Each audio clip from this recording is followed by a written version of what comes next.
ఒకవేళ మీరు ఎవరైనా ఈ KTM డ్యూక్ 390 జనరేషన్ 3 ని పర్చేస్ చేయాలనుకున్నారనుకోండి, ఈ వీడియో చూసిన తర్వాత డిసిషన్ అయితే తీసుకోండి. బికాస్ ఈ బైక్ నేను అక్షరాల 11,000 కిలోమీటర్స్ అయితే రైడ్ చేశాను. రైడ్ చేస్తున్న తర్వాత మీకు చెప్తున్న వర్డ్స్ అనమాట ఇవి. First of all cons and pros మాట్లాడుకునే ముందు ఈ వెహికల్లో ఉన్న కొన్ని బేసిక్ ఫీచర్స్ గురించి అయితే మీకు చెప్పాలి.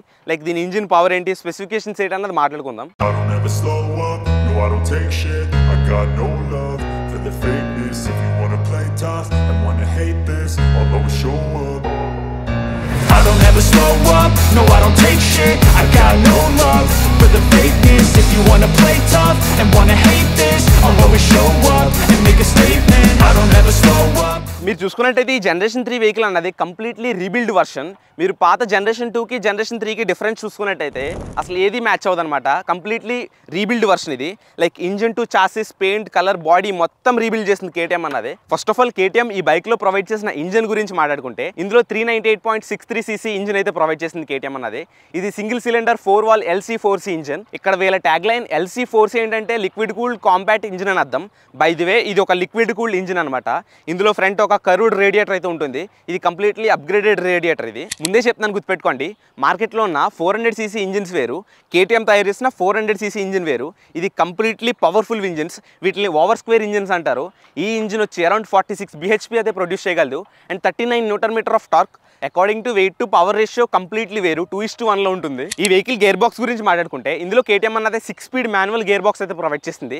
అంతేకాదు దీనికి క్విక్ షిఫ్టర్ ప్లస్ కూడా ఉంది. ఇక్కడ క్విక్ షిఫ్టర్ ప్లస్ అంటే ఏంటంటే up shifts and down shifts మనం క్లచ్ లేకుండా యూజ్ చేయొచ్చు. దీని ఫ్రంట్ సస్పెన్షన్ గురించి మాట్లాడుకుంటే ఇది WP apex up side down 43 mm suspension అనమాట. ఇది కంప్లీట్లీ అడ్జస్టబుల్ సస్పెన్షన్. ఇందులో మనం కంప్రెషన్ అండ్ రీబౌండ్ అన్నది అడ్జస్ట్ చేసుకోవచ్చు. ఈ రియర్ సస్పెన్షన్ గురించి మాట్లాడుకుంటే ఇది WP ఎపెక్స్ మోనోషాక్ సస్పెన్షన్ అనమాట. దీనికి కూడా 5 క్లిక్స్ అడ్జస్టబుల్ సస్పెన్షన్ వచ్చింది. మీరు కావాలంటే దీన్ని స్మూత్ అండ్ హార్డ్ అయితే చేసుకోవచ్చు కంప్రెషన్ అన్నది. ఇది ఒక డిఫరెంట్ కైండ్ ఆఫ్ ఇంజనీరింగ్. ఈ సస్పెన్షన్ని కొంచెం టిల్ట్ చేయడం వల్ల మీరు చూడొచ్చు కంప్లీట్ బైక్ లుక్ అన్నది ఎన్హాన్స్ అయిపోయింది. దీనివల్ల అడ్వాంటేజ్ ఏంటంటే బైక్ ఒక గ్రౌండ్ క్లియరెన్స్ అన్నది పెరిగి సీట్ హైట్ అన్నది తగ్గుద్ది అనమాట. మీరు చూసుకున్నట్టయితే ఈ బైక్ సీట్ హైట్ వచ్చి అరౌండ్ 800 mm అయితే ఉంటుంది. 183 mm గ్రౌండ్ క్లియరెన్స్ అయితే వస్తుంది అనమాట. ఒకవేళ మీరు నాలా షార్ట్ రైడర్ అనుకోండి, దీని సీట్ హైట్ మీకు చాలా అంటే చాలా బాగా నచ్చుద్ది. సింపుల్గా 2 కాళ్ళు ఇలా నేల కింద వేస్తాయి అనమాట. ఈ సస్పెన్షన్ సెటప్ని పాసిబుల్ చేయాలంటే ఈ different kind of swing arm అయితే తయారు చేసింది KTM అన్నది. దీన్ని హాఫ్ స్వెట్ స్వింగ్ ఆర్మ్ అంటారు. ఈ సస్పెన్షన్ ఒక సైడ్ మౌంట్ చేసినందుకు హాఫ్ స్వెట్ స్వింగ్ ఆర్మ్ అంటారు దీన్ని. దీని బ్రేక్స్ గురించి మాట్లాడుకున్నట్టయితే ఇందులో 320 mm డిస్క్ అయితే ప్రొవైడ్ చేసింది KTM అన్నది. అండ్ బైబ్రి నుంచి క్యాలిపర్ అయితే ఉంది. ఇది 4 piston క్యాలిపర్. రియర్ బ్రేక్స్ గురించి మాట్లాడుకుంటే KTM అన్నది ఈసారి కొంచెం పెద్ద డిస్క్ అయితే ప్రొవైడ్ చేసింది. అరౌండ్ 240 mm డిస్క్ అయితే ప్రొవైడ్ చేసింది అనమాట. అండ్ ఇది బైబ్రి నుంచి వచ్చిన 2 piston calliper. And calliper mounting position గురించి మాట్లాడుకుంటే ఇది యాక్సిల్లీ మౌంట్ క్యాలిపర్ అనమాట. ఎంత మంచి బ్రేక్స్ ప్రొవైడ్ చేసినా మంచి వీల్స్ ప్రొవైడ్ చేయలేదంటే ఆ పవర్ మేనేజ్మెంట్ అన్నది బాగోదు. ఇందులో వచ్చి అరౌండ్ 17 inch వీల్స్ అయితే ఉన్నాయి అనమాట, ఫ్రంట్ అండ్ బ్యాక్. ఇవి కంప్లీట్లీ ట్యూబ్లెస్ టైర్స్ అయితే ఆఫర్ చేసింది KTM అన్నది. ఫ్రంట్ సైడ్ వచ్చి అరౌండ్ 110 సెక్షన్ టైర్ అయితే ఉంటుంది. బ్యాక్ సైడ్ వచ్చి అరౌండ్ 150 సెక్షన్ టైర్ అయితే ఉంటుంది. ఇవి 2 మెగ్జలర్ టైర్స్ అయితే వస్తాయి అనమాట. One of the beautiful tyres ఇవి. లైక్ చాలా అంటే చాలా గ్రిప్ అయితే ఉంటుంది. మెయిన్ మేజర్ అప్గ్రేడ్ ఏదైనా ఉందా అంటే దీని TFT మీటర్ అనమాట. ఈ కన్సోల్ అని చెప్పుకోవచ్చు. ఇది 5 inch TFT కలర్ కన్సోల్ అయితే వస్తుంది. ఈసారి కన్సోల్ అన్నది బాండెడ్ డిస్ప్లే అయితే ఇచ్చింది. ఈ బాండెడ్ డిస్ప్లే ఒక మొబైల్ స్క్రీన్ లా కనబడుతుంది అనమాట. బై ది వే ఈసారి ఈ బైక్ లో రైడింగ్ మోడ్స్ కూడా ప్రొవైడ్ చేస్తుంది KTM అన్నది. మీరు కావాలంటే స్ట్రీట్, ట్రాక్, రైన్ మోడ్ లోకి అయితే మార్చుకోవచ్చు. ఈ TFT మీటర్ అన్నది బ్లూటూత్ సపోర్ట్ అయితే వస్తుంది అనమాట. మన మొబైల్ అన్నది దాన్ని కనెక్ట్ చేసుకుని టర్న్ బై టర్న్ నావిగేషన్ లాంటివి, కాల్ నోటిఫికేషన్స్ లాంటివి కూడా చూసుకోవచ్చు. బై ది వే KTM అన్నది ఈ బైక్ లో ఇవ్వాల్సిన ప్రతి ఎలక్ట్రానిక్స్ అయితే ఇచ్చిందనమాట.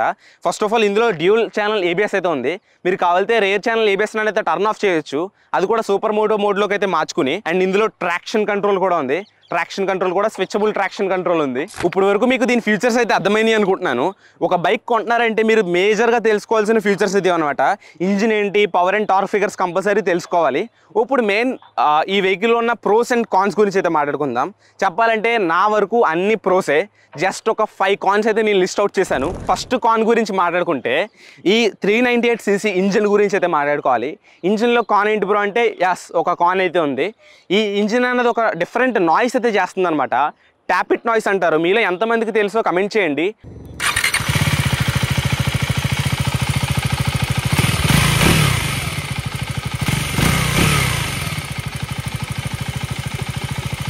ఆ ట్యాపిట్ నాయిస్ అన్నది చాలా ఇరిటేటింగ్ ఉంటుంది నా వరకుని. నేను దీన్ని KTM సర్వీస్ సెంటర్కి అయితే తీసుకెళ్ళాను. ఈ నాయిస్ గురించి ఎంక్వైరీ చేస్తే వాళ్ళు ఏమన్నారంటే ఈ నాయిస్ కామన్ ఈ బైక్స్లో అన్నారు. ఈ జనరేషన్ 3 ఇంజిన్ డిఫెక్టివ్గా ఎలా ఉందా, లేదంటే దీని ఇంజనీరింగ్ ఏంటి అన్నది నాకైతే తెలియదు. ఇంకొక డిసప్పాయింటింగ్ కాన్ ఏదైనా ఉందంటే మనం ఈ బైక్ అరౌండ్ 4 lakh rupees అయితే పెడతామన్నమాట. ఈ 4 lakh rupeesలో ఒక ప్రాపర్ క్వాలిటీని అయితే ఎక్స్పెక్ట్ చేస్తారు ఎవరైనా అని. బేసికల్గా చెప్పాలంటే ఈ ప్యానల్స్ అనమాట. ఈ ప్యానల్స్ ఫిట్టింగ్ అయితే నాకు అసలు నచ్చలేదు. ఏదైతే ఈ మెటల్ పార్ట్స్ ఈ ప్లాస్టిక్ పార్ట్స్ని జాయిన్ చేసే విధానం ఉందో అది నాకు కంప్లీట్లీ నచ్చలేదు అనమాట. లైక్ ప్యానల్ ఫిట్ చేసినప్పుడు ఆ ప్యానల్ గ్యాప్స్ అయితే ఉంటాయి, చాలా ఇరిటేటింగ్గా ఉంటుంది. చూస్తే అదేదో ఊడిపోయినట్లు అనిపిస్తుంది అనమాట. చూడండి ప్యానల్స్ అన్నవి ఎంత ఈజీగా ఊగిపోతున్నాయో. ఇది ఒక పెద్ద డిసడ్వాంటేజ్ చెప్పాలంటే. అది నెక్స్ట్ టైం KTM దీన్ని అప్గ్రేడ్ చేసి ఇంకొంచెం బెటర్ మౌంటింగ్ ఏదైనా కనిపెడితే బాగుంటుంది అనుకుంటున్నాను నేనైతేని. ఇది ఒక కాన్ అయినా అడగమాకండి, ఎందుకంటే ఇది చాలా పెద్ద disadvantage. Compare to generation 2, generation 3 head lights అనేవి చాలా వీక్గా ఉంటుంది అనమాట. పర్టికులర్లీ నాకు నైట్ టైం డ్రైవ్ చేయాలంటే అంధకారమే ఈ హెడ్ లైట్తోని. ఎదర ఏం కనపడదు, కంప్లీట్లీ డార్క్ ఉంటుంది. పేరుకి రామ్కేవాస్ హెడ్ లైట్ అయితే ప్రొవైడ్ చేశారు, బట్ లైట్ క్వాలిటీ త్రో అయితే అస్సలు బాగోదు, హై బీమ్ అయినా లో బీమ్ అయినా అని. ఇప్పుడు వరకు మీకు చెప్పిన కాన్స్ అన్ని ఒక ఎత్తు అయితే ఇప్పుడు చెప్పబోయే కాన్ నా పర్సనల్ కాన్ అనమాట. మోస్ట్ ఆఫ్ ది పీపుల్ ఈ బైక్ని కొనాలంటే పవర్ ఎంజాయ్ చేయడానికి అయితే వాడతారు. ఆ పవర్ ఎంజాయ్ చేయాలంటే ఇందులో ట్రాక్షన్ కంట్రోల్ టర్న్ ఆఫ్ చేయాలి. టర్న్ ఆఫ్ చేసిన తర్వాత యూజ్ చేసుకుంటాం. లైక్ ఎక్కడైనా ఆగినప్పుడు ఇగ్నిషన్ ఎప్పుడైతే కట్టేసి మళ్ళీ ఆన్ చేస్తామో ఆ ట్రాక్షన్ కంట్రోల్ అన్నది రీసెట్ అయిపోయి ఆన్ అయిపోతుంది అనమాట.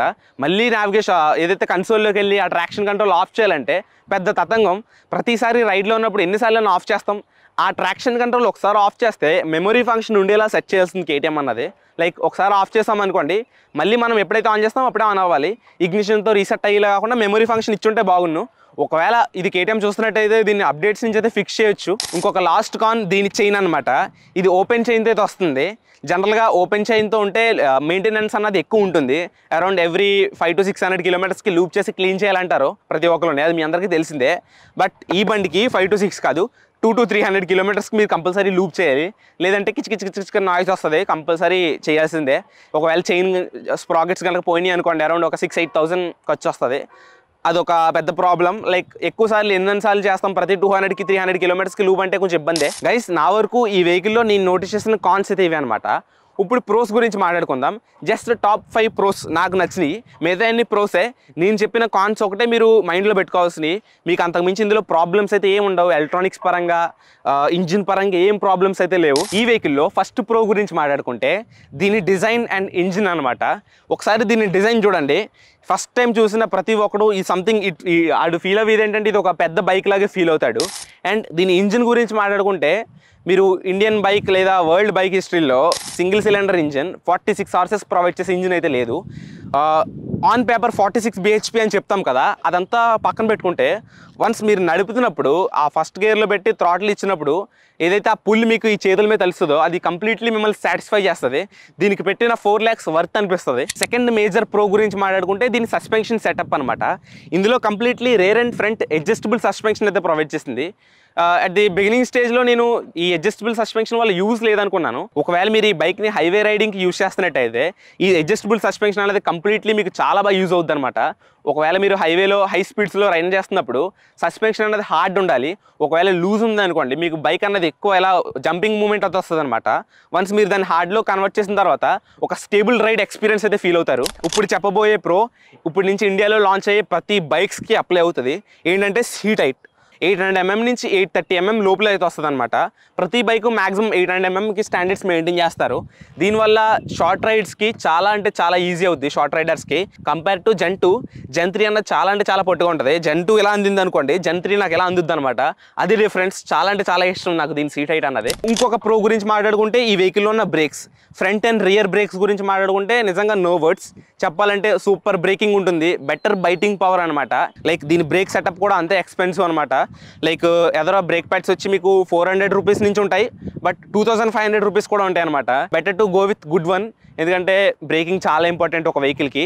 పర్టికులర్లీ ఈ జనరేషన్ 3 KTM 390 చాలా ఇంపార్టెంట్. ఒకవేళ మీరు కనుక ఒక మిడిల్ క్లాస్ బాయ్ అనుకోండి, ఈ ప్రో మీకు ప్రోలా అనిపించదు, బట్ నేనైతే ప్రో అంటాను. ఈ బైక్ మైలేజ్ గురించి మాట్లాడుకుంటే పర్ లీటర్ 22 to 25 kilometers మధ్యలో అయితే ఉంటుంది.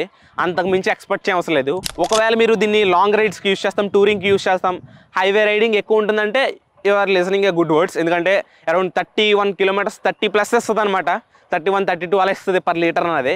హైవే రైడింగ్ కంప్లీట్లీ డిఫరెంట్ ఉంటుంది దీని మీద, చాలా స్మూత్ అండ్ కంఫర్టబుల్ రైడ్ అయితే ఉంటుంది. ఒకవేళ మీరు జనరేషన్ 3 390 ఓన్ చేసినట్టయితే మీకు మైలేజ్ ఎంత ఇస్తుందో కమెంట్ చేయండి. ఫైనల్లీ ఈ 10,000 కిలోమీటర్స్ జర్నీలో నేను నోటీస్ చేసిన ప్రోస్ అండ్ కాన్స్ అనమాట ఈ వెహికల్లో. నేను చెప్పిన కాన్ మీకు ఏదైనా ప్రాబ్లమేటిక్గా అనిపించిందంటే ఒకసారి మీరు ఈ వెహికల్ చూడడానికి KTM షోరూమ్కి అయితే వెళ్ళండి. మీ నియర్ బై షోరూమ్కి వెళ్ళి వెహికల్ టెస్ట్ రైడ్ చేయండి. ఒక 2 to 3 కిలోమీటర్స్ రైడ్ చేసి మీ ఎక్స్పీరియన్స్ ఎలా అనిపిస్తుంది, మీ కంఫర్ట్ ఎలా ఉంది, మీకు నేను చెప్పిన కాన్స్ ఒక కాన్లా అనిపించిందంటే డెఫినెట్లీ మీరు ఆలోచించుకోండి. అన్లెస్ దట్ మీకు ఇందులో ప్రతిదీ ఒక ప్రో అనమాట.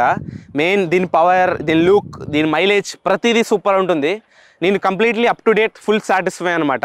మీకు ఈ రైడ్ రివ్యూ ఎలా అనిపించిందో తప్పకుండా కమెంట్ చేయండి. ఇప్పటి నుంచి మన ఛానల్లో మోటో కంటెంట్ కూడా వస్తుంది అనమాట. ఒకవేళ నెక్స్ట్ ఏదైనా బైక్ని రివ్యూ చేయాలంటే మీరు ఏ బైక్ని ప్రిఫర్ చేస్తారో కింద కమెంట్ చేయండి. MT, డ్యూకా ఏదైనా ఐ కెన్ డూ ఇట్. ఉంటాను మరి, మళ్ళీ నెక్స్ట్ వీడియో కలుసుకుందాం. అందరికీ బై బై.